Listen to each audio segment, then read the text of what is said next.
اعوذ باللہ من الشیطان الرجیم بسم اللہ الرحمن الرحیم۔ دیکھنے والوں کو السلام علیکم۔ اللہ تعالیٰ قرآن مجید میں ارشاد فرماتا ہے، بسم اللہ الرحمن الرحیم، وَنَحْنُ أَقْرَبُ إِلَيْهِ مِنْ حَبْلِ الْوَرِيدِ، میں انسان کی شہرگ حیات سے بھی زیادہ اس کے قریب ہوں۔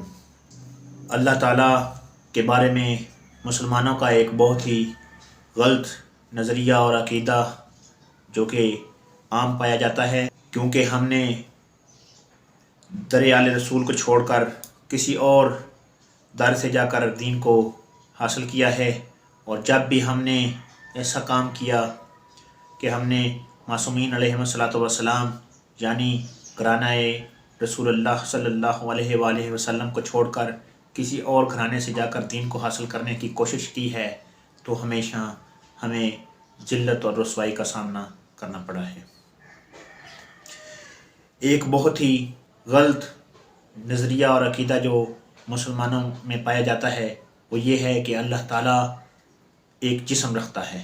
میری سکرین پر آپ ایک حدیث دیکھ سکتے ہیں جو میں نے بخاری شریف سے لی ہے، جو کہ اہل سنت کی ایک معتبر کتاب ہے، جس میں یہ درج ہے کہ قیامت کے روز جب اللہ تعالیٰ لوگوں کو جہنم میں ڈال دے گا تو اس کے بعد اللہ تعالیٰ اپنا پاؤں جہنم میں رکھے گا اور جہنم اس سے سکڑ جائے گی۔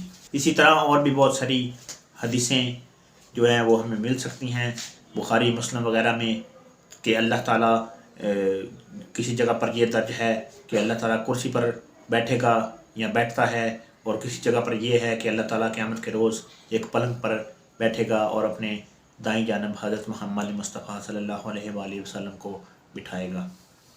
نہج البلاغہ کا خطبہ نمبر 1 جو کہ آپ میری سکرین پر ملاحظہ فرما سکتے ہیں، اس خطبے میں مولا علی علیہ السلام نے اللہ تعالیٰ کے جسم اور وجود سے متعلق بہترین وضاحت فرما دی ہے، اور ہمیں اس وضاحت سے نہ تو آگے بڑھنا چاہیے اور نہ ہی اس سے پیچھے ہٹنا چاہیے، کیونکہ جو کچھ معصومین علیہم الصلاۃ والسلام نے ہمیں دیا ہمیں وہ لینا چاہیے، اور جس سے انہوں نے منع فرمایا ہمیں اس سے منع ہو جانا چاہیے، رک جانا چاہیے۔ اور ہم شیعہ خیر البریہ شیعہ ہی معصومین علیہم الصلاۃ والسلام کے ہیں، نہ کسی ذاکر، کسی مولوی اور نہ ہی کسی پیر کے ہم شیعہ ہیں۔ ہم شیعہ ہیں تو شیعان علی ہیں۔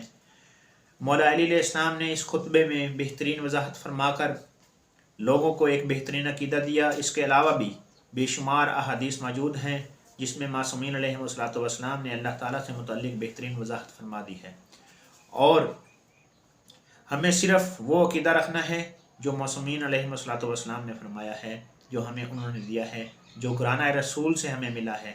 اس کے علاوہ کوئی بھی عقیدہ جو گھرانہ رسول سے نہیں نکلا وہ عقیدہ باطل ہے۔ معصومین علیہ الصلوۃ والسلام نے اللہ تعالیٰ کے جسم اور وجود کے متعلق یہ وضاحت فرمائی ہے کہ اللہ تعالیٰ ہر جگہ موجود ہے اور انسان کی شہرگ حیات سے بھی زیادہ قریب ہے، جیسا کہ میں نے قرآن کی آیت بھی شروع میں تلاوت فرما دی ہے۔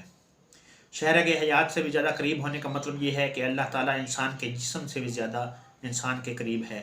جتنا انسان خود قریب نہیں ہے، اللہ تعالیٰ اس سے بھی زیادہ انسان کے قریب ہے۔ اور معصومین علیہ الصلوۃ والسلام نے اللہ تعالیٰ کے جسم سے متعلق بہترین وضاحت فرما دی ہے کہ اللہ تعالیٰ جسم کا محتاج نہیں، اور کوئی بھی شیعہ خیر البریہ یہ عقیدہ نہ رکھے کہ اللہ تعالیٰ جسم کا محتاج ہے۔